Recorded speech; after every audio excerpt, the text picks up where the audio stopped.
जीवन की जो खुशी है वो फिर आ जाए। लगभग 26 ऐसी बातें। सबसे पहली एक्सेप्टेंस। सबसे पहला है एक्सेप्टेंस। क्या हमने स्वयं को स्वीकार किया है? जो मेरे साथ व्यक्ति रहते हैं, पति पत्नी बच्चे, क्या उनको स्वीकार किया है? क्या जीवन की परिस्थितियों को स्वीकार किया है? क्या जीवन में आने वाली कठिनाइयों को, अपनी ही कमी को, अपनी ही कमजोरी को, अपनी ही असफलता को स्वीकार किया है? शायद नहीं। और वही शायद जीवन में संताप का कारण है कि जीवन में जो कुछ है हमने उसे स्वीकार ही नहीं किया, अंदर से मन ने रिजेक्ट लिस्ट में डाल रखा है। जिस व्यक्ति के साथ हम जीवन बिता रहे शायद उसी को रिजेक्ट कर रखा है, क्योंकि उसका स्वभाव जो कभी बहुत पसंद था और उसकी तरफ तीव्रता से आकर्षित हो गए थे, परंतु आज वही व्यक्ति अच्छा नहीं लगता।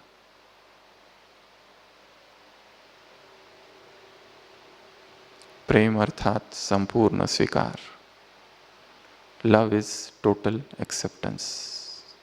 एक्सेप्टेंस अर्थात ये नहीं कि हमने हार मान ली। एक्सेप्टेंस अर्थात ये नहीं कि हम परिस्थितियों के आगे झुक गए। एक्सेप्टेंस अर्थात ये नहीं कि हम बदलेंगे ही नहीं। एक्सेप्टेंस अर्थात ये नहीं कि परिस्थिति बहुत विकराल है, मैंने उसे मान लिया, स्वीकार कर लिया और झुक गया और उसे बदलूंगा ही नहीं। ये गलत परिभाषा है। एक्सेप्टेंस मीन्स एक है रेजिस्टेंस, विरोध, दूसरी ओर है एक्सेप्टेंस, मैं स्वीकार करता हूं। हमें याद है हम एक स्थान पर गए थे, एक सेवा केंद्र, ब्रह्मा कुमारीज का ही। उस स्थान पर केवल 2 ही विद्यार्थी आते थे।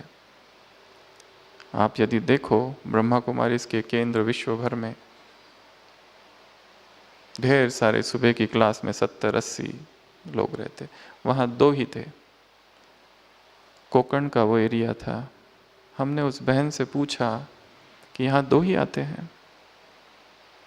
उन्होंने कहा हाँ। और ऐसा नहीं कि वो लोग सेवाएं नहीं करते, पर उस बहन ने एक बात हमसे कही।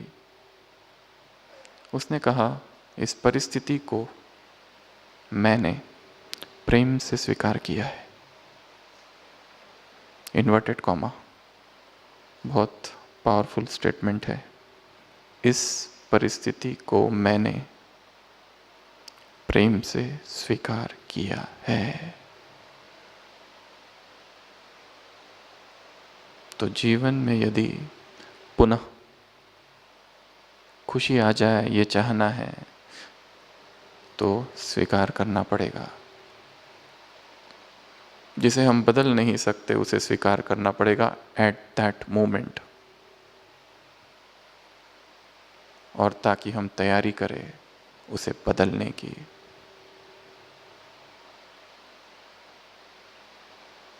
तो सबसे पहली बात है एक्सेप्टेंस। स्वयं को देखना है मैंने किस किस को अस्वीकार कर रखा है, परंतु उसी के साथ जीना है। परंतु मन ने अस्वीकार किया, इसलिए दुख है, संताप है, दर्द है। जी रहे हैं, सब कुछ कर रहे हैं, ऊपर से खुशी है, परंतु अंदर से पीड़ा है, क्योंकि स्वीकार नहीं किया है। यह पहली बात। दूसरा, बैलेंस। अति सर्वत्र वर्जते। जहां जहां अति होगी वहां दुख होगा, किसी भी चीज की, किसी भी बात की।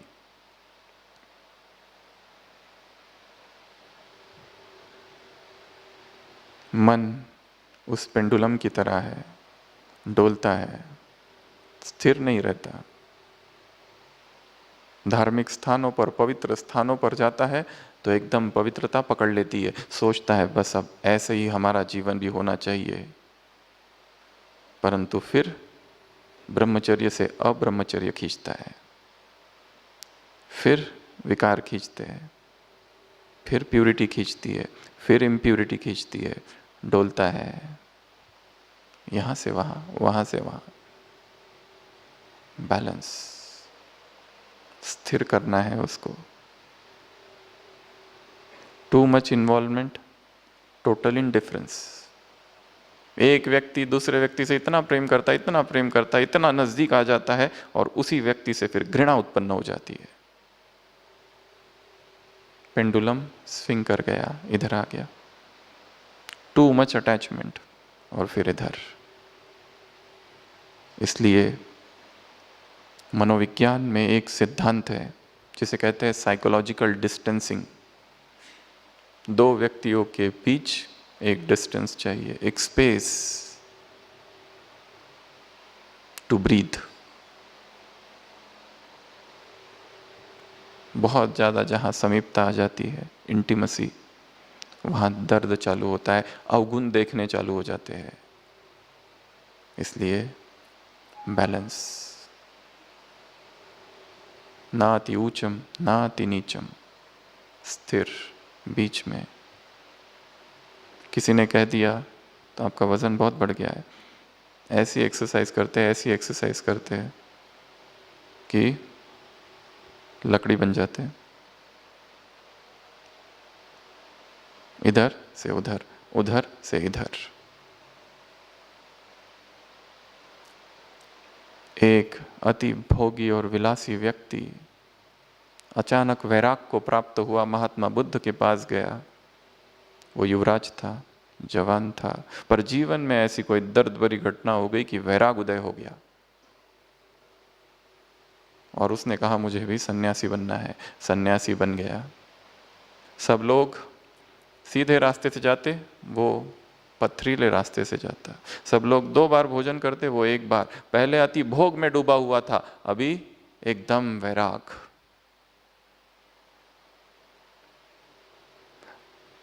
और 6 मास में ऐसा दुबला पतला हो गया। महात्मा बुद्ध ने उसे कहा, बुलाया और पूछा, मैंने सुना है यहाँ आने से पहले आप वीणा बहुत अच्छी बजाते थे। उसने कहा, हाँ, मैं तो बहुत प्रसिद्ध था। वो कहते हैं, मुझे बताओ, यदि उसके तार बहुत टाइट सख्त हो तो क्या वो बजेगी? वो कहता है, नहीं, टूट जाएगी। अगर वो तार बहुत ढीले हो तो क्या बजेगी? वो कहता है, नहीं। तो कैसे होने चाहिए? मध्यम। जीवन की वीणा में भी संगीत तब बजेगा जब वो मध्यम होंगे। उसे बहुत तानो नहीं और बहुत ढीला भी नहीं छोड़ दो। अति भोग में ना डूब जाओ, और ना ही ऐसा संयमित कर दो नियम और मर्यादाओं से कि जीवन ही मुश्किल हो रहा है जीना। बीच में self indulgence, self control, in between. तो ब्रिंग बैलेंस, ये दूसरा सूत्र है जीवन में पुनः खुशी लाने का। तीसरा है क्रिएटिविटी। क्रिएटिविटी अर्थात रचनात्मकता, क्रिएटिविटी अर्थात सृजनात्मकता, क्रिएटिविटी अर्थात न्यूनेस, कुछ तो नवीनता। उसी तरह का जीवन, वही उठना, वही सब कुछ, वही न्यूज़पेपर, वही चाय, और फिर वही ऑफिस, और वही ट्रैवल, और फिर घर आना, फिर वही सारे लोग और वही सारा काम। लंबा समय व्यक्ति एक ही तरह का काम करते करते थक जाता है।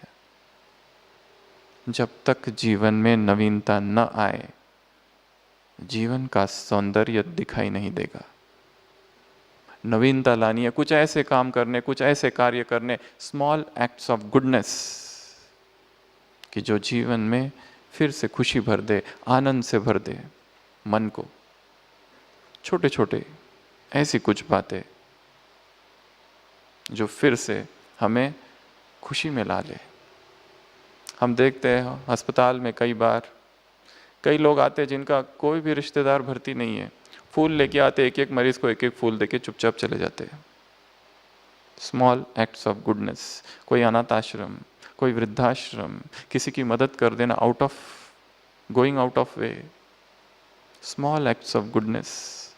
कहाँ हम भाग रहे। एक अमेरिकन लेखक ने लिखा है कि एक बार मैंने एक बहुत सुंदर कार खरीदी, इतनी ब्रांड न्यू कार, और इतना अच्छा लगा मुझे वो कार में जब चला रहा था, और जब सड़क से चल रहा था न्यूयॉर्क की, अचानक किसी एक बच्चे ने पत्थर मार दिया और मुझे ऐसा गुस्सा आया, ऐसा गुस्सा आया, कौन है जिसने अभी अभी खरीदी हुई कार को पत्थर मारा, and there is a dent, and I was madly in search of who is the culprit.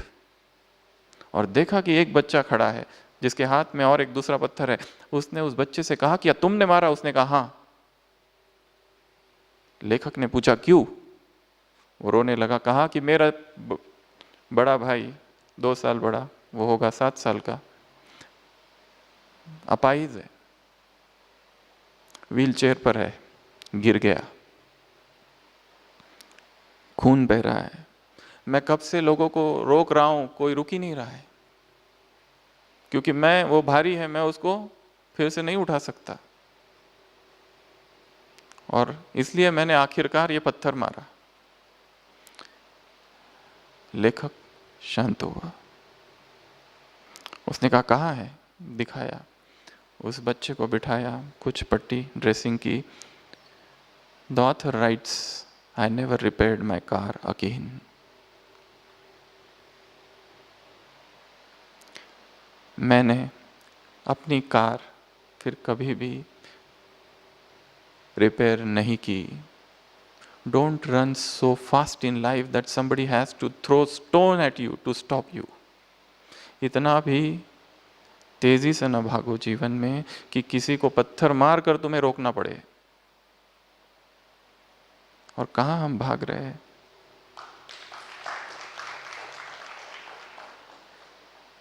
मौन में सुनना है।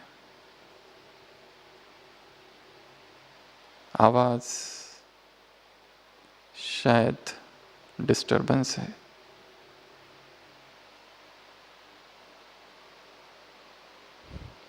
कहीं उस कार में बैठा हुआ लेखक मैं तो नहीं, जो इतना तेजी से भाग रहा है, इतना तेजी से भाग रहा है, बस भागे ही जा रहा है, भागे ही जा रहा है, भागे ही जा रहा है, रनिंग एंड पेंटिंग। कहाँ जा रहा है उसे ही नहीं पता, क्यों जा रहा है वो भी नहीं पता। एक ही उत्तर है, क्योंकि सब भाग रहे हैं। परंतु जीवन का लक्ष्य क्या है? क्या यही जीवन का लक्ष्य है? अमेरिकन ऑथर जोशुआ लिबमन ने लिखा है कि जब मैं 22 साल का था, एक लिस्ट बनाई, एक फहरिस्त, कि जीवन में मुझे क्या क्या पाना है। घर, सुंदर पत्नी, बच्चे, पद, position, fame, name, glory, wealth, happiness, यह सब लिखा उसने, कि कोई मिस ना हो जाए। अभी जीवन की शुरुआत कर रहा हूँ, ये फहरिस्त है, कुछ मिस ना हो जाए इसमें से। और फिर वो उस लिस्ट को लेके जाके एक वाइस मैन, एक बड़ा सा बूढ़ा सा व्यक्ति होता है, अनुभवी, उसके पास जाता है और कहता है क्या ये ठीक है? क्या ऐसा तो नहीं कि मुझे पश्चाताप करना पड़े? और मुझे नहीं लगता इसमें कुछ बचा है, सब कुछ ठीक है। वो बूढ़ा व्यक्ति एक कलम लेता है, सब कुछ काट देता है, और वहाँ 3 शब्द लिखता है, peace of mind. If you don't have this, you have nothing. First achieve this. यही 22 साल का लड़का जब बड़ा होता है तो जो सबसे प्रसिद्ध बुक है पीस ऑफ माइंड, वो लिखता है सब कुछ तो पाया पर शांति नहीं है। सब है, घर है, धन है, संपत्ति है, संबंध बहुत अच्छे हैं, ऊपर से सब कुछ अच्छा दिख रहा है, सारी सुख सुविधाएं है, पर मन अशांत है, अतृप्त है, असंतुष्ट है। There is a spiritual vacuum within. एक साइंटिस्ट ने अपनी जीवन कहानी लिखी है, I have spent my life in atoms and molecules, I have spent my life in researching atoms and molecules, towards the end of my life I feel life has slipped through my fingers. सारा जीवन मैंने परमाणु सब कुछ ढूंढने में लगा दिया, अनुसंधान में लगा दिया, परंतु जीवन की शाम में मुझे ऐसा क्यों लग रहा है कि जीवन में जो करना था, जो पाना था, वो किया ही नहीं, जैसे जीवन उंगलियों से फिसल गया। It is lost. अगला, डिजिटल डिटॉक्स।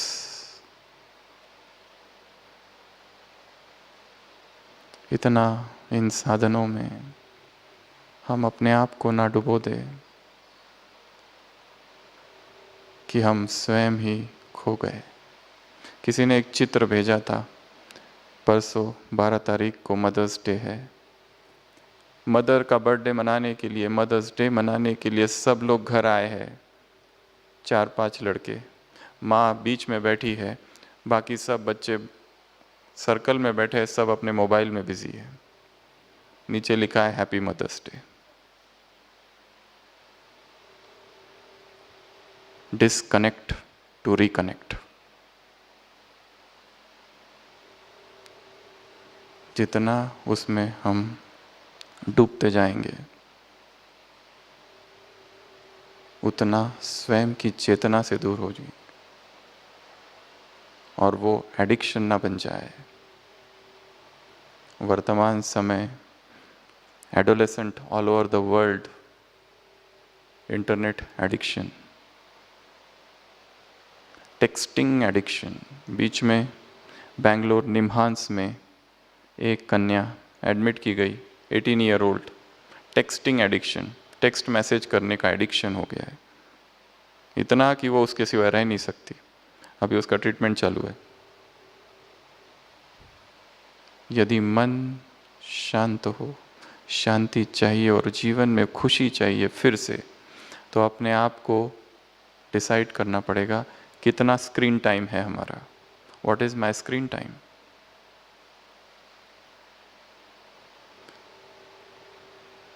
बीच में ऐसी एक कॉन्फ्रेंस में विदेश की एक माता आई थी और गलती से उसका मोबाइल खो गया आते ही। अगले 3 दिन इधर थी कॉन्फ्रेंस में, जाते समय अनुभव सुना के गई, ऐसा दिव्य अनुभव हुआ, बहुत धन्यवाद भगवान को, मोबाइल खो गया। नहीं तो वो बेचैनी रहती है हमेशा। उसके वाइब्स, तो जैसे लोग हेल्थ के लिए डिटॉक्स करने जाते हैं, नेचर क्यूर, सारे टॉक्सिन्स बाहर निकालना, ये उनका लक्ष्य होता है। Now the need of the our is digital detox. कितनी बार सारे दिन भर में मेल चेक किए जाते हैं, कितनी बार व्हाट्सएप चेक किया जाता है, एवरी 1 मिनट और एवरी हाफ मिनट। वहां से सोचना पड़ेगा how much we are offline, can we stay online for some time. सुबह का समय, रात का समय, कुछ समय स्वयं के लिए देना है, जिसमें हम स्वयं के विषय में सोचे, अपने जीवन के विषय में सोचे, जीवन में जो दुख और दर्द और छिपा हुआ है, अतृप्ति, उसके विषय में सोचे, क्यों, वाई। तो डिजिटल डिटॉक्स। उसके बाद है एक्सरसाइज। एक व्यक्ति दुखी है, एक्सरसाइज करता है, उसके बाद में वो वैसा ही नहीं रहता, क्योंकि ब्रेन में बहुत सारे चेंजेस हो जाते हैं, बहुत सारे न्यूरोट्रांसमीटर्स रिलीज होते हैं, वो बदल जाता है। इसके लिए अपनी व्यस्त दिनचर्या में कुछ समय ऐसा निकालना है जिसमें हम व्यायाम करें। वो व्यायाम प्राणायाम हो सकता है, योगासन हो सकता है, या फिर कोई और प्रकार का व्यायाम, परंतु 10 मिनट्स 20 मिनट्स उसको इंक्लूड करना है as a must in lifestyle. नहीं तो हम जिस वेग से दौड़ रहे हैं, उसमें ये सब चीज़ों के लिए बहुत कम समय है। और ये हम केवल स्वास्थ्य की दृष्टि से नहीं, मन की और अध्यात्म की दृष्टि से बोल रहे हैं। एक विद्यालय में स्वामी विवेकानंद कभी गए थे और देखा वहाँ के विद्यार्थी बहुत ही दुर्बल है, और उन्होंने एक बहुत ही ड्रामेटिक स्टेटमेंट कहा था, you will be more near to God through football than through Bhagavad Gita. पहले तो शरीर से इनको तंदुरुस्त बनाओ, पहले तो शारीरिक स्वास्थ्य दो, उसके बाद में अध्यात्म का चिंतन। पहले जो राजस है, तामस से राजस में आओ एक्टिविटी में, उसके बाद में सतो का चिंतन। उसके बाद है फॉरगेट एंड फॉरगिव। अगला है forget and forgive, अर्थात भूल जाओ और माफ कर दो। हर एक के जीवन में ऐसी दर्दनाक घटनाएं हुई है कि हमने ऐसे कोई व्यक्ति है जिनको बिल्कुल माफ नहीं किया है, क्योंकि उन्होंने काम ही ऐसे किए, हमारे जीवन को जिन्होंने नर्क बनाया है, हमारे जीवन में ऐसी मानसिक यातनाएं दी है, मेंटल एंड इमोशनल टॉर्चर किया है कि हमने उन्हें माफ ही नहीं किया है शायद। और जब तक, और हमें उन्हें माफ इसलिए नहीं करना है, उनके लिए, अपने लिए, क्योंकि जब तक हम उन्हें माफ नहीं करेंगे हमारा मन शांत नहीं हो सकता, क्योंकि हमारा स्वभाव रहम है, प्रेम है मूलभूत स्वभाव आत्मा का। नफरत, घृणा, बदला ये हमारा स्वभाव नहीं है। तो वो सारी आत्माएं, वो सारे लोग जो जीवन में आए, जिन्होंने हमें शायद सताया, बहुत दुख दिया, बहुत दर्द दिया, धोखा दिया, अपशब्द बोले, कठोर शब्द बोले, गलत व्यवहार किया, अपमान किया सबके सामने, हमारा मन कहीं ना कहीं उनके विरुद्ध में कुछ ना कुछ योजना बना रहा है। एक अंग्रेजी कवि लिखता है, what a tangled web we weave when we first practice to deceive. किसी को फंसाने के लिए ऐसा जाल बुना कि खुद ही फंस गए। तो सबसे पहली बात, forget, forgive. Life is now, जो कुछ हो गया वो हो गया। दूसरी और एक बात इसके साथ जोड़नी है, ऐसे बहुत सारे लोग हैं जिनको हमने धोखा दिया, हमने कटु वचन बोले, हमने अपशब्द बोले, हमने इंसल्ट की, हमने बहुत दुख दिया उनको। उनसे मनसा से माफी मांगनी है। ये 2 काम रोज सुबह करने हैं, उनको जाकर बोलने की आवश्यकता नहीं। हम सबसे पहले ये कार्य यहाँ चालू करेंगे। Emerge the souls in front of the eyes, कि वो सब लोग हमारी आंखों के सामने हैं, या वो एक व्यक्ति, और उससे हमें रोज माफी मांगनी है या उसे हमें रोज माफ करना है। ये 2 काम दिनचर्या में लाने हैं, और इसके लिए थोड़ा समय निकालना पड़ेगा अपने लिए, क्योंकि जब तक हम उससे माफ़ी नहीं मांगेंगे, क्योंकि जिस तरह का व्यवहार हमने उनसे किया था, भले ही हमारा अहंकार मानने को स्वीकार नहीं करता अहंकार कि हमने गलती की, पर हमें अंदर पता है वो गलती थी और हमारी ही थी।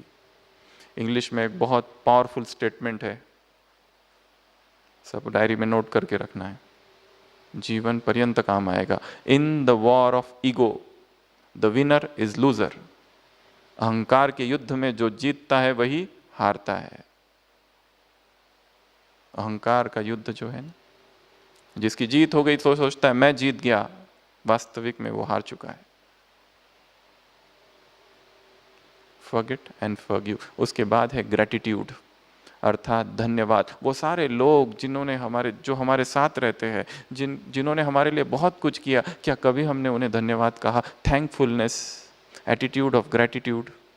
कभी उनसे कहा कि आपने जो कुछ हमारे लिए किया है हम बहुत तहे दिल से धन्यवाद करते हैं। चलो यहाँ पर ही आप आए तो जिन बहनों ने आपको लाया, सबसे पहले तो उनका धन्यवाद। जहाँ आप रह रहे, यहाँ के सारे लोग, सारे व्यवस्थापक, उनका भी धन्यवाद, उस परमात्मा का भी धन्यवाद, सबका धन्यवाद। मन धन्यवाद के भाव से भरा रहे। Gratitude has got positive energy. धन्यवाद में, अहोभाव में सकारात्मक ऊर्जा है। जैसे ही धन्यवाद हम कहते हैं, मन शांत हो जाता है, स्थिर हो जाता है, स्टेबल हो जाता है। तो ये 3 काम हो गए। एक तो माफी मांगना, किससे मांगेंगे? किससे मांगेंगे? जिनको हमने दुख दिया है। दूसरा, माफ करना, किसको? जिन्होंने हमें दुख दिया है। और तीसरा, धन्यवाद। उसके बाद है हैबिट्स, आदतें। इस स्थान पर आए हैं, कुछ नई आदतों का निर्माण करना है। देखना है यहाँ के लोगों में ऐसी वो कौन सी अच्छी आदत है जो मुझ में नहीं है, या आपस में ही देखना है इन लोगों में ऐसी कौन सी आदत है जो मुझ में नहीं है। ऐसी कुछ आदतें निर्माण करना है, लिस्ट बनानी है कि ये 5 आदतें मुझे धारण करनी है और उस पर काम करना है। काम अभी से चालू करना है।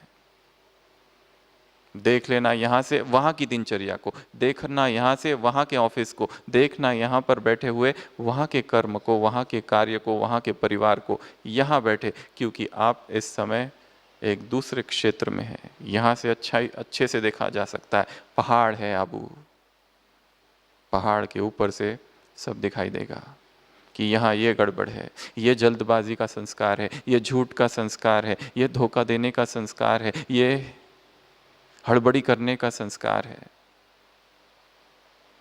Work on the habit. तो जब तक हम अपने आप को स्टडी नहीं करते, there can not be any happiness. सूक्ष्मता से अपनी ही आदतों को नहीं देखते, अपने आप को नहीं देख लेते कि ये है सोर्स जहां से दुख उत्पन्न हो रहा है, ये है दुख की गंगोत्री। यहां बैठे बैठे देख लेना है। आप लोग सब कल जाएंगे, आज रात में जाएंगे? कल? अभी भी बहुत समय है। परिवर्तन के लिए 1 सेकंड काफी है, तीर लगने के लिए 1 सेकंड काफी है। संसार में महान से महान परिवर्तन जो हुए हैं आत्माओं के, 1 सेकंड में हो गए। वो अंगुलीमाल जो इतना अपराधी था, महात्मा बुद्ध के संपर्क में आते ही हृदय परिवर्तन। वो जगई मदई दिखाया है चैतन्य महाप्रभु के, जैसे ही संपर्क में आते हैं परिवर्तन। ऐसे संसार में बहुत सारी लिस्ट है बहुत बड़ी, कि जैसे ही आ गए 1 सेकंड में परिवर्तन हो गया, क्योंकि जैसे मौन क्रांति घटित हो गई अंदर। ऐसा रियलाइजेशन होगा, ऐसा इलेक्ट्रिक शॉक कि लगा बस अब वो नहीं होगा जीवन में जो अब तक हो रहा है। अब विप्लव, अब क्रांति, अब रिवॉल्यूशन। और ये मौन क्रांति है, आत्म क्रांति है। और जो परिवर्तन होना है वो गहराई में होने चाहिए। जीवन सर्कल है, बीच में केंद्र में हम हैं, परंतु हम ज़्यादा समय परिधि पर बिता रहे हैं, ऑर्बिट पर। Spirituality is a journey from orbit to the centre. Centre में हम हैं, पर यहाँ हम बहुत कम समय है, हम बाहर घूम रहे हैं। Job, family, relationships, money, wealth, name, fame, glory, worldly things, news, games, entertainments. Life is here at the center. The real music is the soundless sound.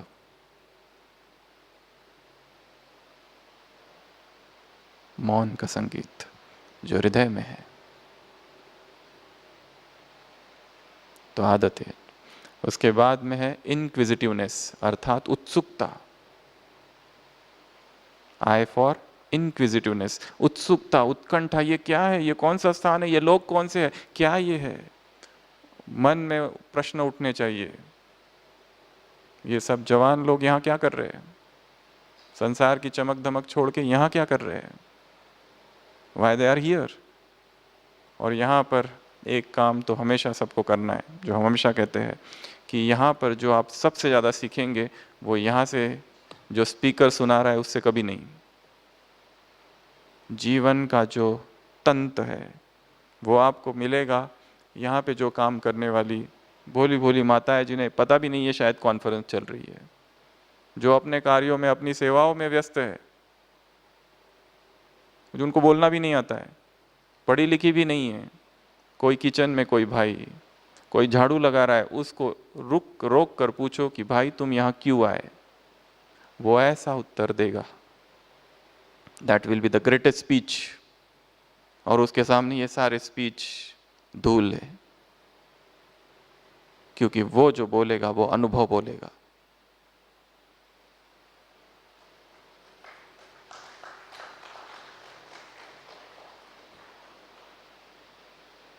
Inquisitiveness, उत्सुकता, क्यूरियोसिटी जागृत करनी है।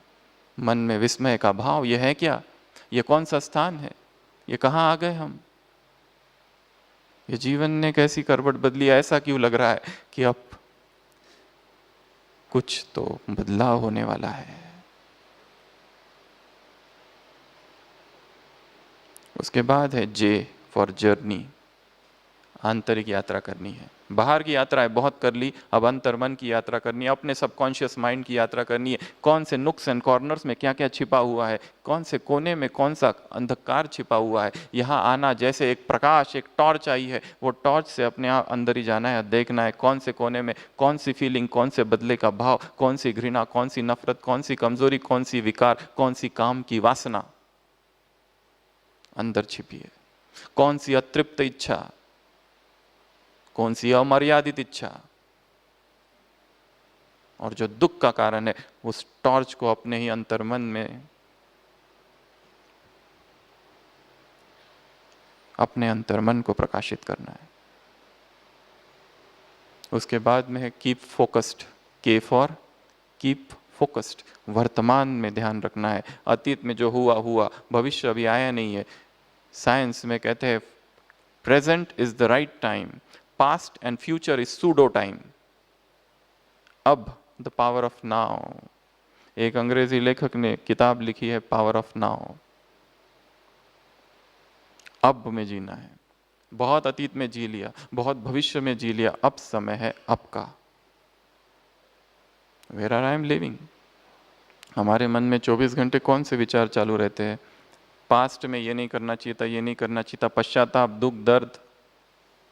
ये हम अब समय में जी रहे हैं। Come back to this point, keep focus. उसके बाद है love yourself, L for love yourself, अपने आप से प्रेम करना है। हमें हमेशा बताया जाता है दूसरों से प्रेम करें, पर क्या हम अपने आप से प्रेम करते हैं? शायद नहीं। All of us somewhere are suffering from self victimisation, inferiority complex, guilt consciousness. मेरे से अपराध हुआ, मेरे से पाप हुआ, ये नहीं करना चाहिए था, नहीं करना चाहिए था। वो भाव इतना प्रगाढ़ है कि आगे बढ़ने ही नहीं दे रहा है, इतनी गिल्ट कॉन्शियसनेस अंदर है। स्वयं को भी माफ करना है। Love yourself, motivate yourself, M for motivate, अपने आप को ही उत्साहित करना है। ये दो काम करने हैं। सीखना है स्वयं से प्रेम कैसे करना। स्वयं से प्रेम करना अर्थात स्वयं को खुश रखना। जब जब हम दुखी हुए हैं, हम आत्मविरोधी हुए हैं, अपने ही खिलाफ हमने द्वंद्व किया है। जब जब हमारे अंदर अपराध भाव, गिल्ट कॉन्शियसनेस आया, माना कि पाप बहुत बड़ा था, परंतु अब अपने आप को भी माफ करना पड़ेगा, नहीं तो आगे बढ़ ही नहीं सकती आत्मा। जो बोझ है, भारीपन है, माफ करो।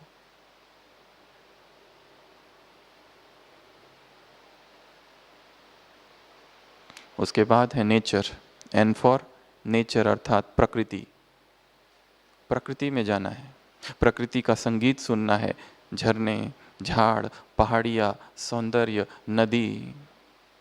जिस वायुमंडल में आप प्रांगण में यहाँ पर आप बैठे हैं, यहाँ ये सब कुछ है। ऐसा प्रतिम सौंदर्य और कहाँ होगा। और ये एक अवसर मिला है, नियति ने अवसर दिया है स्वयं को स्थिर करने का, एकाग्र करने का। यहाँ बहुत सारी बातें होगी, प्रोग्राम्स होंगे, परंतु वो सब देखते हुए भी साक्षी होकर देखना है।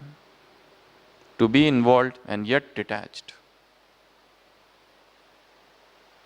बहुत सारी चीजें हो रही है, उन चीजों में अपने जीवन को भी देखना है। केवल वो मनोरंजन ना हो जाए, it's not an ordinary entertainment. उसमें छिपी अलौकिकता को पढ़ना है। तो प्रकृति के सानिध्य में जाना है। जितने भी महान से महान कार्य संसार में हुए हैं, सब लोगों ने प्रकृति में जाकर किए हैं।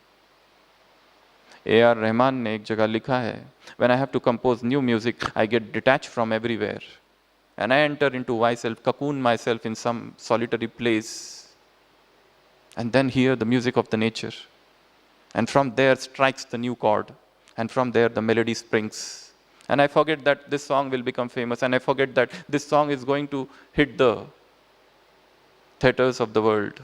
I forget everything. Only the song remains and I remain. Only the music remains and I remain. Michael Jackson ने एक जगह लिखा है, A time comes when I dance, when the dancer and dance become one.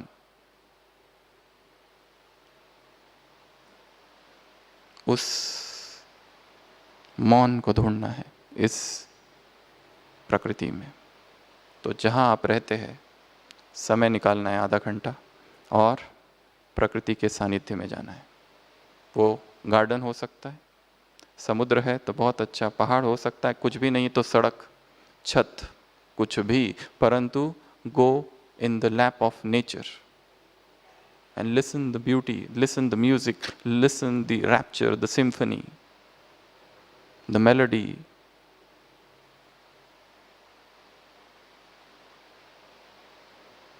उसके बाद है observation, minutely observe करना है हर चीज को। यहां पर आप है, माइन्यूटली ऑब्जर्व करो, वहीं बैठे बैठे हर चीज को ऑब्जर्व करो।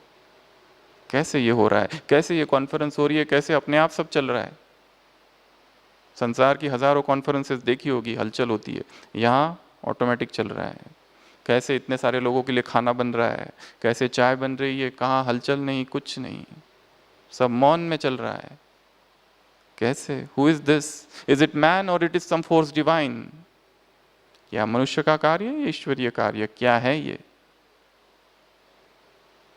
उसके बाद है P, positive thinking.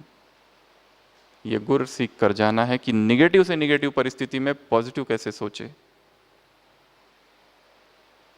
Worst situations में कुछ ना कुछ तो पॉजिटिव छिपा हुआ है, ढूंढना पड़ेगा। बाइबल में लिखा है, search and you shall find, knock and it shall be open, ask and it shall be given. खटखटाओ तो दरवाजा खुलेगा, ढूंढो तो पाओगे, मांगो तो मिलेगा। बैठे रहने से कुछ नहीं होगा। बहुत बड़ा पत्थर सामने, हनुमान चालीसा पढ़ने से कुछ नहीं होगा बैठ के। उद्यम, पुरुषार्थ करना पड़ेगा। उसके बाद है क्यू, क्विट हैबिट। एक ऐसी बुरी आदत यहां पर छोड़कर जानी है जो लंबे समय से चल रही है और जो बहुत दुख दे रही है, मुझे भी और दूसरों को भी। ढूंढना है और उस पर काम करना है। उसके बाद है आर, रिलैक्सेशन टेक्निक्स। राज योगा सबसे बड़ी रिलैक्सेशन टेक्निक है। यहाँ आप आए हैं, यहाँ पर लिटरेचर काउंटर में बहुत सारी किताबें हैं, बहुत सारे ऑडियोज़ है, बहुत सारी सीडीज़ है। वो मेडिटेशन कमेंट्रीज लेके जाना है ताकि घर पर जाकर वो कमेंट्रीज रोज सुने और थोड़ा मेडिटेशन सीखे। उसके बाद है एस, अर्थात दो चीज़ें, साइलेंस एंड सॉलिट्यूड, मौन और एकांत। व्यस्त दिनचर्या में जहाँ पर केवल आवाज़ है और भीड़ है, उस भीड़ में एकांत को ढूंढना है। जहाँ आवाज़ ही आवाज़, आवाज़ ही जहाँ, वहाँ मौन को ढूंढना है। ऐसी दिनचर्या में कुछ समय ऐसा निकालना है जहाँ मौन में रह सके, अपने साथ रह सके, नोबडी अराउंड, बस मैं और कोई नहीं। उसके बाद में है टाइम मैनेजमेंट। ये बहुत बड़ा टॉपिक है, इसको हम यहाँ नहीं लेंगे। उसके बाद में एस फॉर स्ट्रेस मैनेजमेंट, ये भी बहुत बड़ा टॉपिक है। आपको इन दोनों विषयों के बारे में काउंटर पर बहुत सारी क्लासेस मिलेगी। लक्ष्य रखना है दिन में एक क्लास ज़रूर सुननी है। यहाँ पर बहुत सारी क्लासेस अवेलेबल है ताकि मन में नया ज्ञान जाए, to pump new knowledge in the brain. क्योंकि ज्ञान प्रकाश है। अभी जो दुख है वो अंधकार है। दुख को मिटाना है, अंधकार को मिटाना है, तलवार से नहीं हटाया जा सकता, प्रकाश को लाना पड़ेगा और ज्ञान ही वो प्रकाश है। You, understanding self and others, अपने आप को समझना है और अपने जिन लोगों के साथ रहते हैं उनको भी समझना है। वो समझता है, ये मुझे नहीं समझता, वो समझती है, ये मुझे कभी नहीं समझते। दो पति पत्नी अपने साथ 40 जीवन भर रहते हैं, but they can not say that I have understood her fully. Very difficult. समझने का प्रयत्न करना है, उसकी भावनाएं क्या है, उसकी इच्छा क्या है। Don't become queen of miss interpretation and king of distortion.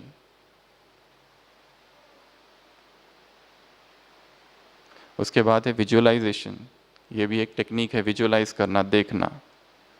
उसके बाद है W, waking and walking. Early morning उठना और वॉकिंग के लिए जाना।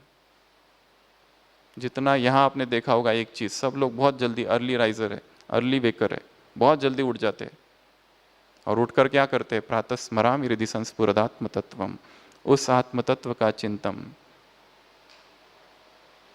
तद ब्रह्म निष्कलमहम न च भाति भूत संगम। ये देह मैं नहीं, मैं कुछ और हूँ, वो मेरा वास्तविक स्वरूप है। उस तत्व का, उस स्वरूप का चिंतन।